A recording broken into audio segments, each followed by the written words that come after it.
Gold digger marries my dad. 2 years before his death, and now she expects to take over his estate. But she has no clue who really owns it. All right, so here's the deal. My dad's going into hospice next week, and it's been a mess for a while now. I mean, we all knew it was coming, but it doesn't make it any easier, right? Thing is, the house he's living in with his wife, Sandy, and her 2 daughters, Tina and Beth, isn't even his house. It's mine. I bought it years ago, but you wouldn't know that by the way they've been acting, but I'm getting ahead of myself. Let me rewind a bit. About 7 years ago, things got rough for my dad after my mom passed away. They'd been together for over 30 years, and when she died, it wrecked him. I mean, it was hard for all of us, but my dad, he fell apart. He lost his job a few months later, couldn't keep up with the rent on their apartment, and got evicted. It was like everything just crumbled at once, and he didn't have anyone else to turn to. I was all he had. So being the only kid in a position to help, I bought him a house. Nothing crazy, just a small place in a quiet, older neighborhood. It wasn't fancy, but it was safe. And more importantly, it gave him a roof over his head when he really needed it. He had his dog, Charlie, too. And honestly, Charlie was like his last connection to my mom. That dog was family to us, you know? It made the whole situation a little easier for him. For the first few years, things were good. Dad was healing slowly, and the house became his little sanctuary. He got back on his feet as much as anyone could after something like that, and Charlie was always there by his side, keeping him company. I'd visit every weekend, and it became our routine. Charlie would wag his tail like crazy whenever I showed up, and we'd hang out in the backyard, grilling burgers, catching up, just trying to enjoy life again after everything that had happened. Then Sandy came into the picture. They met through some mutual friends, and before I knew it, they were married. I wasn't against it or anything. I mean, I was happy for my dad if this was what he needed. And Sandy seemed all right at first, you know? She was polite, always had a smile, and she seemed like she genuinely cared about my dad. So when he said she was moving in, I didn't have a problem with it. It's his life, after all, even if it's technically my house. As long as he was happy, that's all that mattered. But here's where things started getting a little weird. First, it was just Sandy moving in and fine. Then, out of nowhere, her daughter Tina shows up with all her stuff like she's moving in too. Now, Tina's in her late 20s, a grown adult, so it's not like she's some kid who needs a place to crash for a weekend. No, she's there to stay. I didn't say anything because, again, it's my dad's life and I wanted to respect that. But still, it was a little strange, right? A few months go by and I start noticing things. Every time I visit, there's more of Sandy's stuff everywhere. The house, which used to feel like my dad's place, now felt like it was more hers. Whatever, I told myself dad's happy, let it be. But then, just when I thought it couldn't get more crowded, Beth, the younger daughter, moves in. Now it's a full house. Sandy, Tina, Beth, and my dad, and all under one roof. And you can imagine how that went. At first, I tried to let it go. I mean, yeah, it was weird seeing my dad's home being slowly taken over by Sandy and her daughters, but what could I do? I'm not going to tell my dad how to live his life. But things started getting worse. The vibe in the house shifted. Suddenly, my dad's opinion didn't seem to matter much anymore. Everything was about what Sandy and her daughters wanted. Things were already going downhill with Sandy and her daughters slowly taking over my dad's house. And then, just when I thought things couldn't get more annoying, we had the whole mess with Charlie. Let me explain something about Charlie. This dog wasn't just a pet. Charlie was family.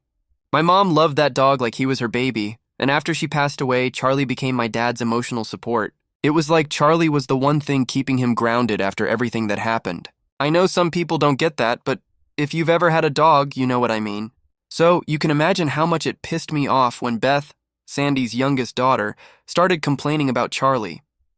Like, really? Charlie was old, harmless, and spent 90% of his day either sleeping or chasing his own tail when he wasn't too tired. But one day, out of the blue, Beth comes up with this whole thing about how Charlie makes her uncomfortable. She said she didn't feel safe with him around. Now, I'm not one to dismiss people's fears, but come on. This was Charlie, not some rabid wolf. The guy was 12 years old, could barely make it up the stairs without needing a break, and was about as dangerous as a pillow. I didn't take it seriously at first, thought maybe she was just being dramatic. But Sandy, of course, jumped in to back her up, making a whole big deal out of it. She started saying that maybe it was time for Charlie to find a new home, like he was some unwanted furniture that needed to be thrown out. That was my breaking point. I could see the stress it was putting on my dad. He wasn't just being asked to give up a dog, He was being asked to give up the last real connection he had to my mom. It broke my heart to see it, but what could I do? I wasn't living there, and Sandy had pretty much taken over the decision-making in the house. I could tell my dad didn't want to get rid of Charlie, but he was tired. He was dealing with his own health issues, and I guess he didn't have the energy to fight back anymore. So yeah, I stepped in. I told my dad straight up that Charlie could come live with me. I wasn't going to let Sandy or her daughters bully him into giving up that dog. My dad was relieved, but I could tell it still hurt him. I mean, he didn't want to give up Charlie, but he knew it was the only way to stop the constant arguing in the house. Sandy acted like she was doing him some huge favor by letting me take Charlie in, but I knew better. It wasn't about Charlie, it was about control. She and her daughters wanted to be the ones calling all the shots, and Charlie was just another way to push my dad out of the decision-making process in his own home. From that day on, I started bringing Charlie with me every time I visited, and every single time it was like I was bringing some kind of dangerous animal into the house. Tina and Beth would literally act like Charlie was going to maul them any second. The first time I showed up with him after taking him home, Beth actually screamed when she saw him, like she hadn't lived with this dog for the past few years. Sandy tried to play it off, but you could see her rolling her eyes every time I walked in the door with Charlie trotting behind me. It was ridiculous. Charlie would come in wagging his little tail, barely noticing them, and all they could do was complain about how scary he was. I'd sit with my dad in the backyard, just like we always did, while Charlie lay there in the grass, not bothering anyone. And yet, every time Beth or Tina would peek out the window, they'd give us this disgusted look and run off like they were avoiding some kind of attack dog. Honestly, I think they just hated that Charlie was still around because it was a reminder that this was my dad's house, not theirs. Charlie was part of my dad's life, part of my mom's life, and no matter how much they tried to take over, Charlie was a constant reminder that they hadn't completely pushed my dad out yet. But then one day, Sandy finally said what I knew had been coming. She asked me not to bring Charlie around anymore. I was fuming. Why? I asked. Charlie's not doing anything. He just sits there. She tried to sugarcoat it, saying She said how Beth still felt uncomfortable and how it was just better if Charlie didn't come over anymore. I could see right through it. This wasn't about Charlie at all. This was about power. She and her daughters had been slowly chipping away at everything that was important to my dad, and now they wanted to get rid of the last thing that connected him to his old life. I was livid, but I didn't want to make things harder for my dad. He was already sick, and the last thing I wanted was to stress him out more. So I told Sandy straight to her face, Charlie stays. He's not hurting anyone, and if you don't like it, then don't come outside when I visit. She didn't like that, not one bit. But I wasn't backing down. I could tell she wanted to push harder, but I wasn't giving her the chance. From then on, every time I visited, Charlie came with me. And I didn't care what they thought. My dad deserved that much at least. The tension in the house got worse after that. It was like Sandy and her daughters were just waiting for my dad to be out of the picture so they could fully take over. I could see it in the way they treated him, like he was just some old man taking up space. But as long as Charlie and I were around, they couldn't quite get rid of him entirely. And now, with my dad going into hospice, I can already see the writing on the wall. They think they're going to get the house, that everything's going to belong to them once he's gone. But they're in for a surprise. This is still my house. And Charlie? He's going to outlast all of them. So with my dad going into hospice soon, I knew time was running out to say goodbye properly. It was something I dreaded, but I couldn't put it off anymore. He wasn't doing well, and I needed to see him. Especially since I'd been taking care of Charlie ever since Sandy and her daughters basically forced him out. I wanted to bring Charlie to see my dad one last time, let them have their moment before everything went downhill. When I showed up at the house, Sandy, Tina, and Beth were already there. The second I walked in with Charlie by my side, I could feel the tension in the room. You know when you walk into a place and everyone just stops what they're doing? Yeah, it was like that. The vibe was off, but I didn't care. I was there for my dad, not for them. Tina was the first to say something. She looked at Charlie, wrinkled her nose, and said, "Oh, great, he brought that stupid dog again." She wasn't even trying to hide the attitude. She acted like Charlie was some kind of wild animal. But the truth is, Charlie was so old at this point, he barely moved unless you coaxed him with a treat or something. But there she was, acting all dramatic like the dog was going to destroy the house. I took a deep breath and ignored her. I wasn't about to start a fight right then, even though I could feel my blood boiling. I just said, "I'm here to see Dad," and headed straight for his room. I could hear Sandy say something to Beth under her breath as I passed, but I didn't catch all of it.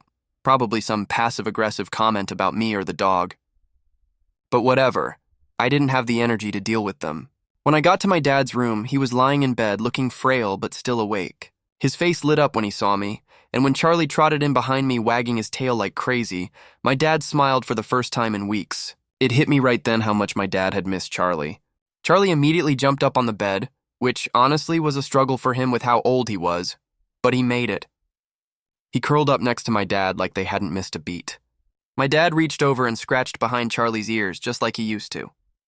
For a few minutes, it was like things were normal again, and I could see how much peace it brought my dad to have Charlie there.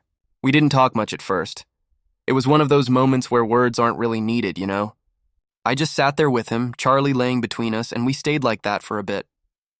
I could tell my dad was weaker than the last time I'd seen him, and it hurt to see him like that.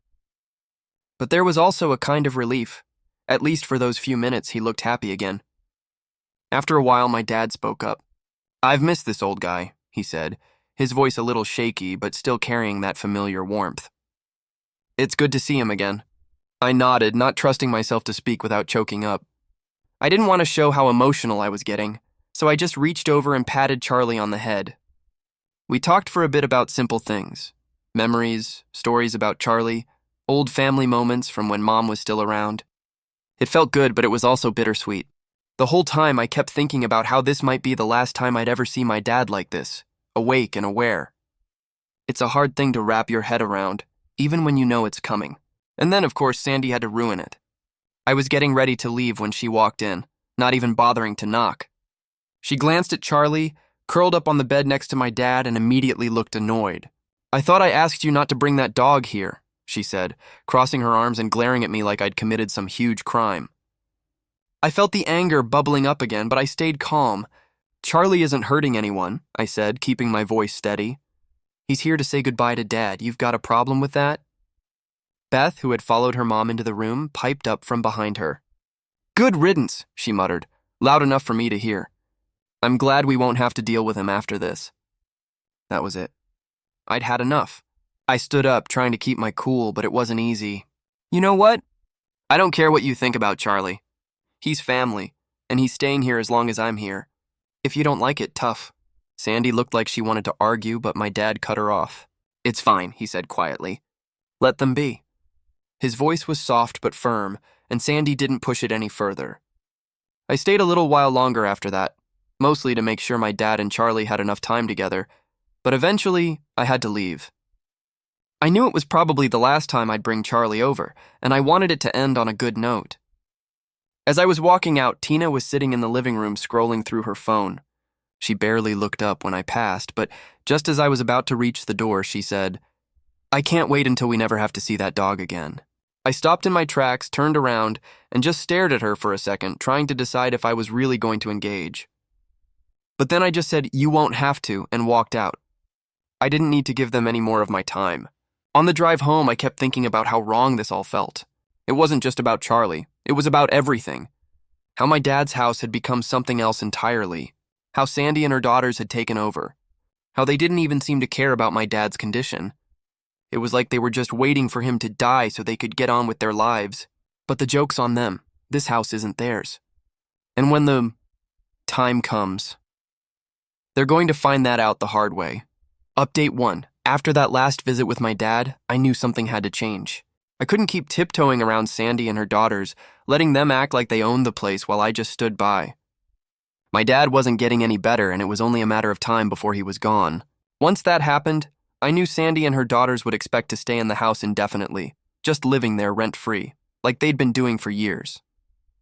I wasn't going to let that happen, but instead of dropping the big bomb on them about the house being mine, I decided to take it step by step. First, I needed to see how they'd react to the idea of paying rent. Maybe, just maybe, they'd show some sign of responsibility and agree to it, but I wasn't holding my breath. So, a few days after that emotional visit with my dad, I went back to the house. I walked in, and as usual, Sandy, Tina, and Beth were all hanging out in the living room like they didn't have a care in the world. They were watching some reality show on TV, laughing at something, and honestly, it made me mad. My dad was in hospice, and here they were acting like everything was fine. I took a deep breath and walked into the room. Tina glanced up at me, barely acknowledging that I was there, while Sandy paused the TV, clearly annoyed that I was interrupting their precious showtime. "Can we talk for a minute?" I asked, trying to keep my tone calm. I didn't want to start this off on the wrong foot, even though I was already feeling frustrated. Sandy raised an eyebrow. "About what?" "About what's going to happen after my dad passes," I said. I could feel the tension in the room rise instantly. The smiles and laughter disappeared, and suddenly all eyes were on me. Good, they needed to hear this. "I've been thinking about it, and we need to talk about the house," I continued. Specifically about rent. The word rent hung in the air like a grenade waiting to explode. Beth let out an incredulous laugh. "Rent? What are you talking about?" I didn't let her get to me. "Once Dad passes, things are going to change. If you want to keep living here, you're going to have to start paying rent.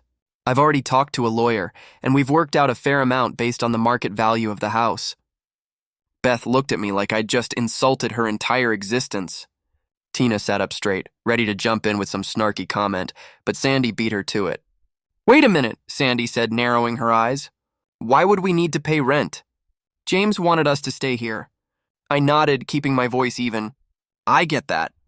But I've been covering the costs of this house for years, and that can't continue after he's gone. You've had a good deal here for a long time, but things are going to have to change. Either you start paying rent, or you'll need to find somewhere else to live." The room went dead quiet. I could see the wheels turning in Sandy's head as she tried to process what I was saying. Tina and Beth looked completely blindsided, like the idea of paying rent had never crossed their minds. Of course it hadn't. Why would it, when they'd been living there for free all this time? Finally, Sandy spoke up, her voice sharp. "This is James's house. He wanted us to stay here. You're not going to charge us rent after everything we've done for him." I clenched my jaw, trying to keep my cool. "Look, I'm not trying to make this difficult, but the reality is someone has to take care of the expenses, and it's not going to be me anymore. I've already covered everything up until now, but I can't keep doing that after Dad's gone. You either pay rent or you move out. Those are your options." Tina finally jumped in, her face red with anger. "You're unbelievable. We've been living here for years, and now you're trying to make money off us? What kind of person does that to family?"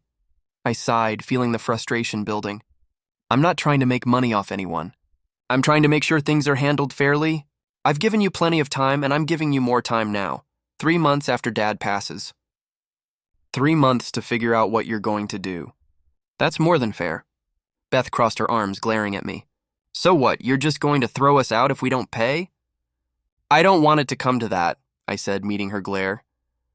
"But yeah, if you're not willing to pay rent, then you'll have to leave. I can't keep covering the costs for you." Sandy stood up then, trying to play the victim card. "I can't believe you'd do this to us after everything we've done for James, everything we've done for this family. You're just going to kick us out like we're nothing?" I shook my head. "I'm not kicking you out. I'm giving you options, but like I said, things are going to change, and you need to be ready for that. I'm giving you 3 months to figure it out. That's more than generous." I could see Tina getting ready to say something else, but I was done with the conversation. I'd said what I needed to say, and I wasn't going to stand there and argue with them all day. So, before they could pile on more complaints or guilt trips, I turned and headed for the door. As I left the house, I could still hear them talking, probably trying to figure out how to get around this, how to keep living there for free. But I wasn't going to budge. I'd given them their choices, pay rent or move out. And in 3 months, they were going to have to face reality. They just didn't know yet that the house wasn't even my dad's to give them. Update 2. It happened faster than I thought. One day my dad was still hanging on, and the next he was gone. Even though I knew it was coming, it still hit me like a ton of bricks. Watching him slip away like that wasn't easy, but at least I knew he was at peace now. It was over for him, and the pain he'd been living with for so long was finally gone. But after the funeral, I had to deal with the aftermath. And no surprise, Sandy and her daughters, Tina and Beth, were acting like nothing had changed. It was almost as if they'd been waiting for this moment, expecting everything to fall into place for them, like they were ready to take over now that my dad wasn't around. But they had no idea what was coming. I gave it a few days after the funeral to let things settle down, but I wasn't going to wait too long. The sooner I dealt with this, the better. They were probably expecting to stay in that house forever, free of charge. But I had other plans. So I went over to the house. When I got there, Sandy was in the living room with Tina and Beth, sitting around like they owned the place. They were laughing about something on the TV, totally ignoring the fact that my dad had just passed. There was no grief, no sadness, just them living their lives like nothing had happened. I stood in the doorway for a second, just watching them. It was surreal, honestly. How could they be so unaffected by everything? I mean, my dad had just died, and here they were acting like it was just another day. Finally, I cleared my throat and walked in. Sandy turned to look at me but didn't say anything. Neither did Tina or Beth, they just sat there waiting. I guess they thought I was there to talk about funeral arrangements or whatever. I took a deep breath. We need to talk about the house. Sandy frowned, not understanding. What do you mean? We've already talked about this. We're staying here just like James wanted. And there it was, the entitlement I had been expecting. I could feel my anger rising, but I kept my cool. I wasn't going to let them get to me. No, I said, shaking my head. We haven't talked about this. You think you're staying here, but the truth is, you're not. This house isn't my dad's, it's mine. I bought it for him after my mom died, and now that he's gone, it goes back to me. The room went dead silent. I could see the shock on Sandy's face, like she had no idea what I was talking about. She blinked a few times before finally saying, What are you talking about? James never told me that. This is our home. I almost laughed. Yeah, well, he didn't need to tell you. This house was never his to give. I bought it for him to live in after he lost his apartment, but it's been in my name the whole time. And now that he's gone, it's time for you to go too. Tina stood up looking furious. You can't just kick us out. We've been living here for years. This is our home now. I turned to her, keeping my voice steady. No, it's not your home. You've been living here for free, and I've let it slide because of my dad. But now that he's gone, that stops. You either start paying rent or you leave. You have 3 months to figure it out. They were all stunned. Sandy looked like she was about to cry, but she quickly turned that into anger. You can't do this to us. James wanted us to stay here. I'm sorry, I said, although I didn't really mean it. But that's not how this works. Legally, this is my house, and I'm not going to let you stay here without paying rent. You've been taking advantage of my dad for years, and I'm done letting it happen. Sandy tried to argue, but I wasn't listening anymore. I could feel the tension building in the room, but I wasn't backing down. This was my house, and I had every right to do what I was doing. I've already spoken to my lawyer, I added, pulling out the paperwork to prove it. If you don't believe me, here it is in black and white. I own this house, not you and not my dad. I've given you 3 months to figure out what you're going to do. After that, if you're not out, I'll have no problem evicting you. Beth was sitting on the couch, staring at the paperwork with her mouth hanging open. This can't be happening, she muttered, looking at Sandy for some kind of reassurance. But Sandy had nothing. She knew it was over. I could see it in her eyes. She had been banking on this house, thinking they could just stay here forever, rent-free. But now reality was hitting them hard. You've got to be kidding me, Tina said, pacing around the room. After everything we've done for James, you're just throwing us out? I almost laughed. Everything you've done? You mean disrespecting him? Pushing him to get rid of Charlie and treating him like a guest in his own home? Yeah, real generous of you. They all started talking at once, trying to defend themselves, but I wasn't listening anymore. I'd had enough of their excuses, their entitlement, their complete lack of respect. My dad deserved better, and I wasn't going to let them keep living in this house like they owned it. I've said what I came to say, I told them, turning toward the door. You've got 3 months. After that, we'll see what happens. As I left, I could hear them still arguing behind me, trying to figure out what they were going to do. But that wasn't my problem anymore. They had spent years living off my dad, off of me, and now it was time for them to deal with the consequences. I felt a weight lift off my shoulders as I walked out of the house. It wasn't going to be easy, but I knew I was doing the right thing. I had let them take advantage of the situation for too long, and now it was time to take back what was mine. This house wasn't theirs. It never was, and soon enough, they were going to be out of my life for good. Update 3. So after I told Sandy and her daughters they had to move out or start paying rent, I figured that was the end of it. I mean, what else could they do? I had the law on my side, all the paperwork showing I owned the house, and I gave them more than enough time to figure things out. 3 months was fair, right? Well, apparently Sandy didn't think so. Because, get this, she tried to sue me. Yeah, Sandy actually went to a lawyer and filed a lawsuit claiming she had a right to stay in the house because she was my dad's wife and had been promised it after he died. When I first heard about it, I almost laughed. I got served the paperwork one afternoon while I was at work, and my first reaction was, "You've got to be kidding me." I mean, what was she thinking? She knew I owned the house. I'd shown her the documents, spoken to her calmly about it, and even gave her more time than most people would to get her life sorted out. But no, apparently that wasn't enough. She decided to take it to court, thinking she'd somehow win. Now, I've never been a fan of going to court. The whole process is just a headache. But at the same time, I wasn't worried. I had my lawyer lined up and ready to go, and I knew we had everything we needed to shut this thing down before it even got off the ground. The first thing I did was call my lawyer. He was calm about it, probably because this kind of thing happens more often than you'd think. He looked over the paperwork Sandy filed and was like, "Yeah, this isn't going to go anywhere. They don't have a leg to stand on." But even knowing that, I was still annoyed that I had to deal with this at all. I mean, come on. They had already been living in my house rent-free for years. What more did they want? Anyway, the whole thing dragged on for a couple of months. Sandy was making all these claims about how she was promised the house by my dad, even though there was zero paperwork or proof to back that up.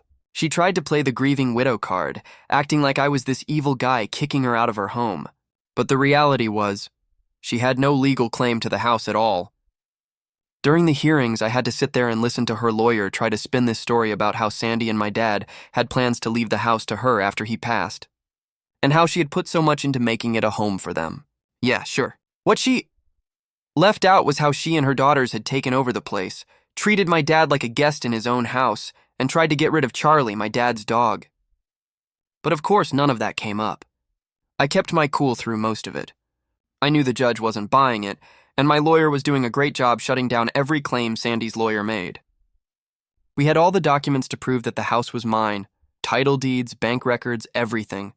So every time they tried to bring up some promise my dad supposedly made, we hit them with cold, hard facts. One of the more ridiculous moments was when Sandy tried to claim she had made improvements to the house and that she deserved some kind of compensation for that. Improvements? The house was in the same condition it had been in when I bought it. If anything, it was in worse shape because they hadn't taken care of it properly. My lawyer pointed that out, and the judge shut that argument down real fast. And to make it even better, Sandy's daughters Tina and Beth had the nerve to show up in court and act like they were victims in all of this. Tina tried to talk about how they had been living there for years and how it was their home. And I just sat there thinking, you've been living there for free, and now you're trying to act like I owe you something. I wanted to say something, but my lawyer gave me that look that said, let it go. So I stayed quiet.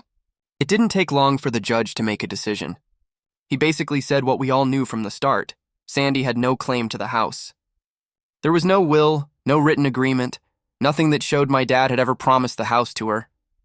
And since the house was legally mine, Sandy and her daughters were going to have to move out. I wish I could say I was surprised, but honestly I wasn't. I knew this was how it would end.